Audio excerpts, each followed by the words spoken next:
welcome to my channel. In today's video, I'm going to show you all of the amazing updates I have back here and my new addition, of course, and I have some amazing updates for you guys. There was no video last week because of Christmas celebrations, and I'm recording at night because I had New Year's celebrations as well. So now I'm going to go ahead and make this video, and next week's video will be shot during the day, most likely. So if you want to see all the amazing updates, I have my poinsettia, which is a new addition. I have my Christmas cactuses, which I have some amazing updates on those, my aloe plant, and of course my orchids behind me. So if you want to see all the amazing updates on them, please stay tuned.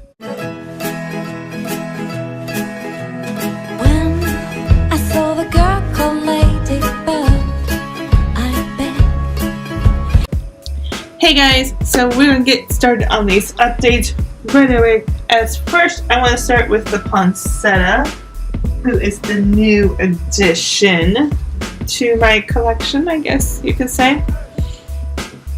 So what's going to happen is the leaves are going to fall off eventually, because when it grows, the leaves will die and they'll fall off. But we don't have to worry about that. So right now we're just watering it. These are the leaves right here. These little things in the middle, those are the flowers.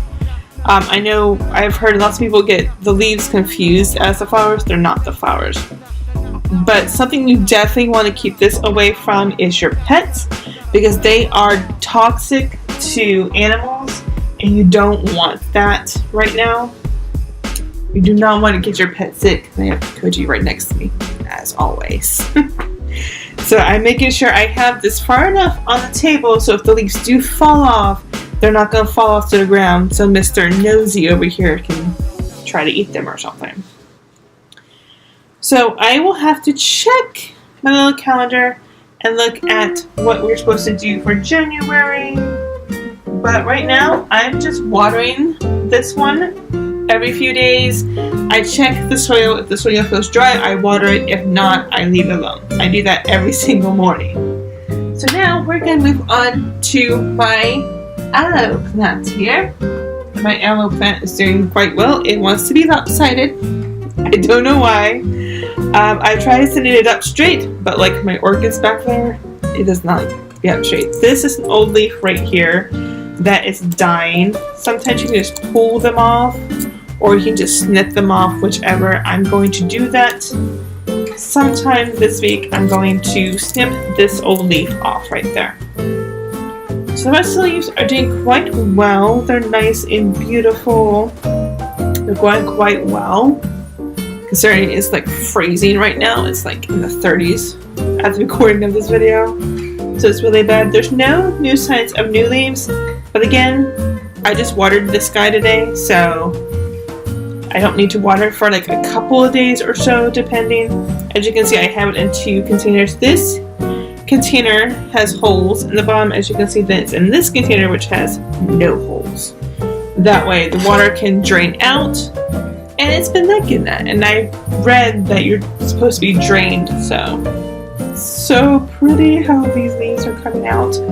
Every leaf has aloe in them, which is really good if you are in the kitchen a lot and you burn yourself a lot. I can admit I burn myself quite a lot when I'm in the kitchen or anywhere, basically. And having one of these in your house is a must if you do burn yourself or you occasionally burn yourself.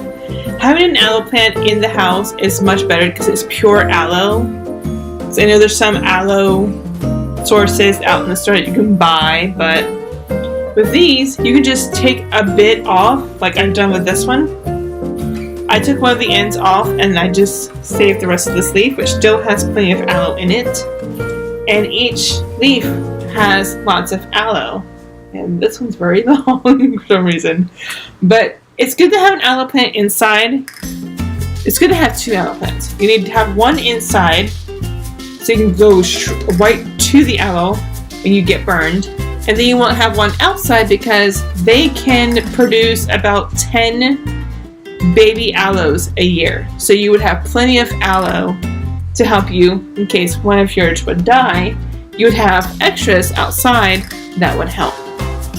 Which right now, I have the mother plant that this one came from outside, and she has produced about 5 babies, not including this one so far. So yeah, she's like at the halfway mark of producing 10 babies a year. And I've Koji in the kitchen sniffing at something. He's sniffing at something. I don't know what it is. Okay, so now we're gonna move on to my Christmas cactuses. These are growing quite well. Again, I check the soil every morning. The soil is dry, I water it. If it's still moist, I leave it alone. There's no specialty water I use for any of these besides my orchids. I just use regular tap water.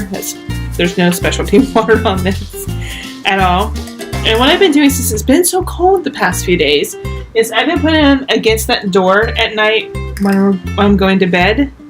So they get that cold air because, as you're going to see, one had produced a bud. I can't wait for you to see that. So yeah, I put these by the door at night when it's cold.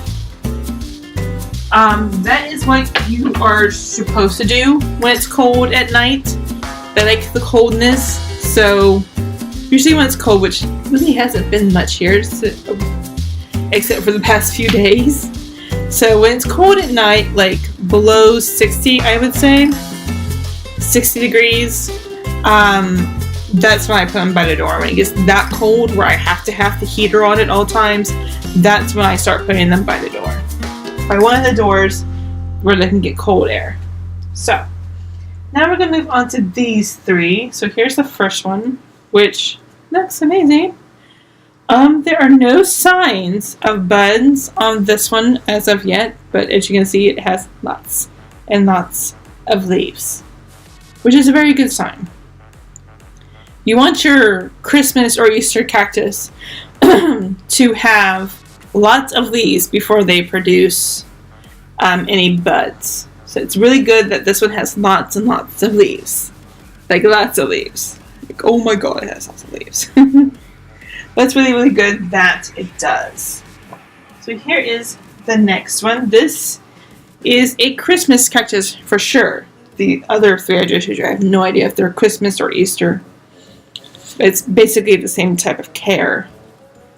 But yeah, this is a Christmas cactus for sure, because I bought this one last year. Actually, it was 2016. I bought this probably about 2 years ago, around Christmas time. So yeah, I bought this one. It was about $10 or so, because it was discounted because they took so poor care of it. Which is why I don't recommend going to the grocery store to buy plants. I don't recommend it.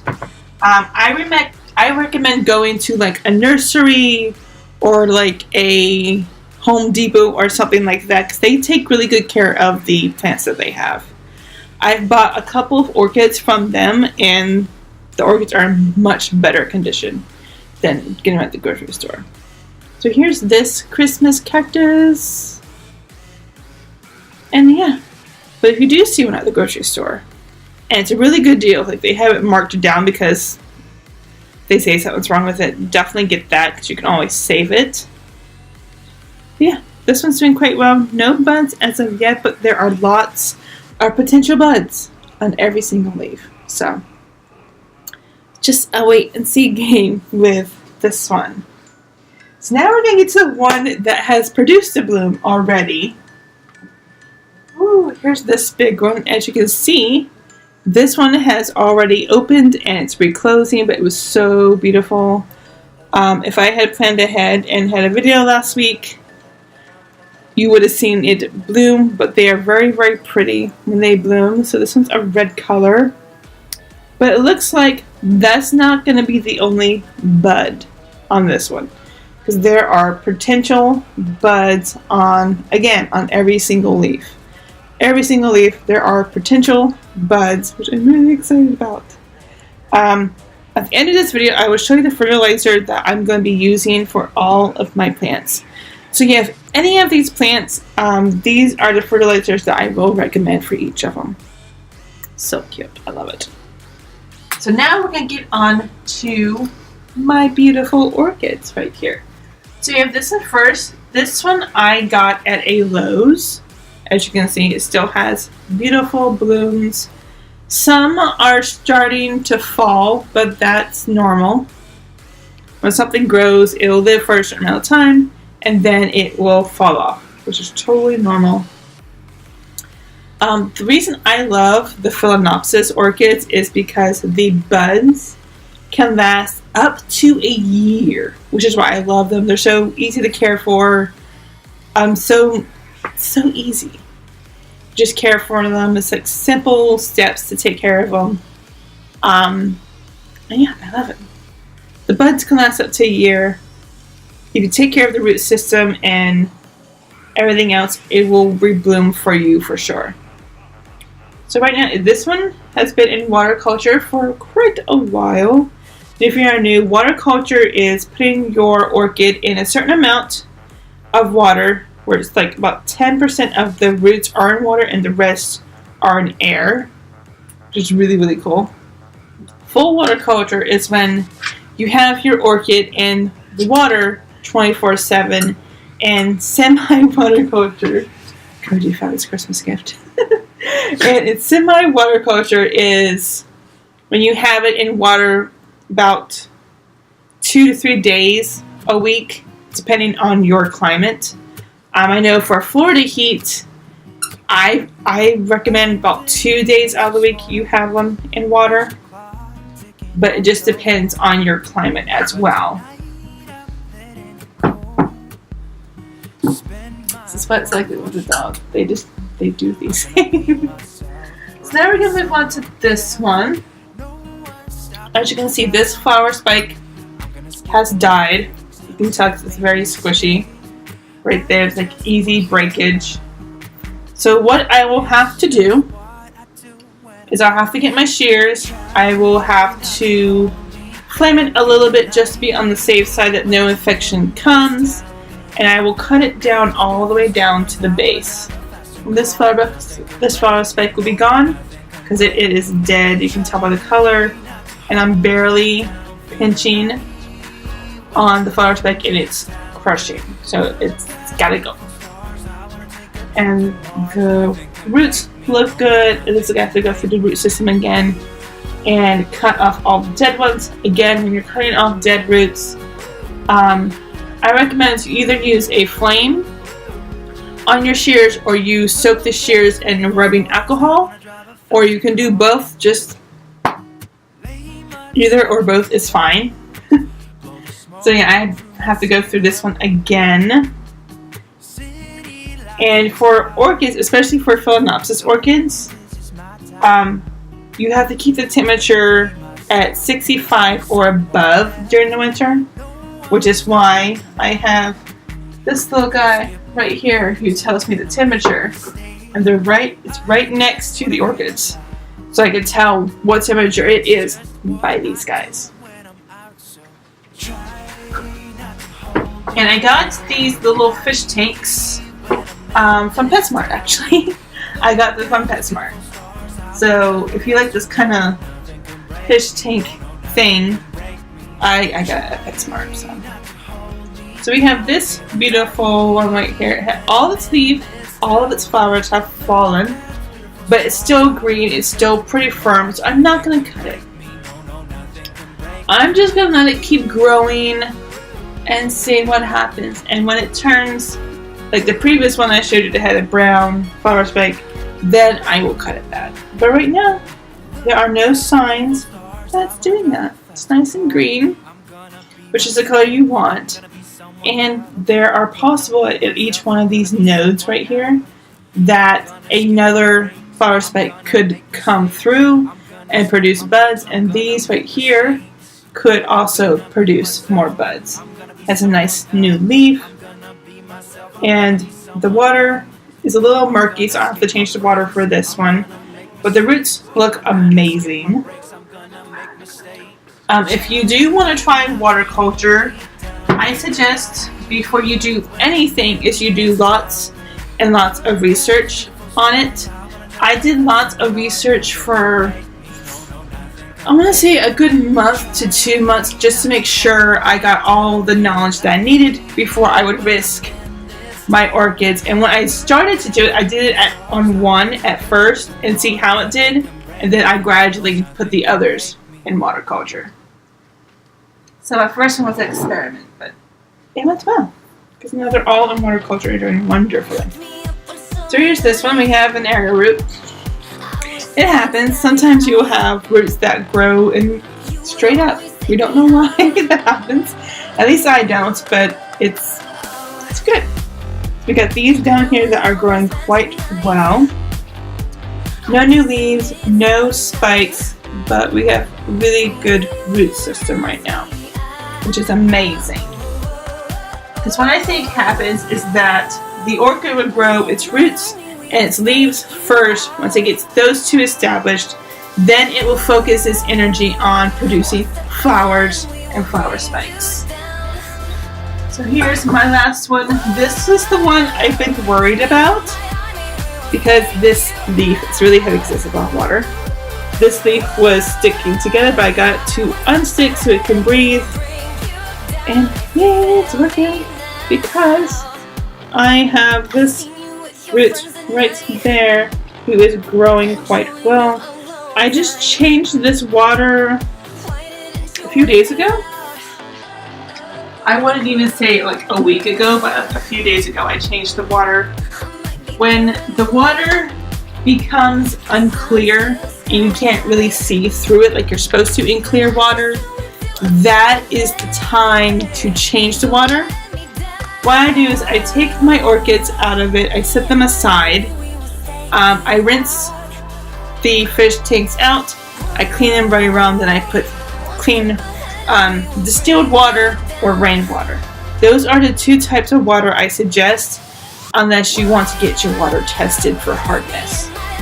I don't know what kind of hardness you need, which is why I go with the distilled water, which you can buy at any grocery store for under $1. I'm pretty sure every store has distilled water. I don't know how the prices are, but down here in Florida, I know you can get them at Winn-Dixie. You can get them at Walmart for under $1, which is amazing right now since my water collector's it hasn't rained in a few days, so can't collect any rainwater at this point. But if you do want to collect rainwater, please make sure to do research to make sure that you can collect rainwater in your state. For some reason, there are laws against that in some states. I know in Florida, there's not one, because to me that sounds stupid to have a law against it, but there are. But I know in Florida, there's no law against collecting rainwater. So now we're going to get to the fertilizers that I use for each of my plants. So we're first going to start with the orchids because there are two different fertilizers for them. So this is the blue fertilizer. This is for when they are in bloom or they have flower spikes. So they have like a green flower spike or they're in bloom. You want to use this one. Follow directions if you're using up to a gallon of water. If not, I would do the math so you know how much to put in. I did the math, and I don't even use a whole gallon. I maybe use like a quarter of a gallon. So I use that much right there. That's all I put in it. And then the yellow fertilizer for the orchids. This is for regular growth, like it's growing leaves or it's growing roots. This is the one to use when it's not in spike. When there's no flower spikes, this is the one you want to use. So right now, I use the blue one on 3 of them, and I use the yellow on 2. It's fun when it comes to fertilizer time. So this is the fertilizer that I use for the rest of my plants. For my aloe, my Christmas cactus, and my poncet. This is the one I use, which is Miracle Grow. I love Miracle Grow. Right? They're not sponsoring this video, but I love them. I use their fertilizer. I use their potting soil. I love Miracle Grow. But that's the one I use for the rest of my plants here. On the same measurements because I don't use a whole gallon of water. The soil that I would recommend for all of these plants, except the orchids, is Miracle-Gro Moisture Control. Because if you're bad at feeding your plants like I am, I'm kind of bad. It will water your plant as it is needed, so it doesn't. You don't have to worry about, oh, I haven't watered it this week, so I need to water it. It will save the water and it will water your plant as it is needed, which is amazing. I love it.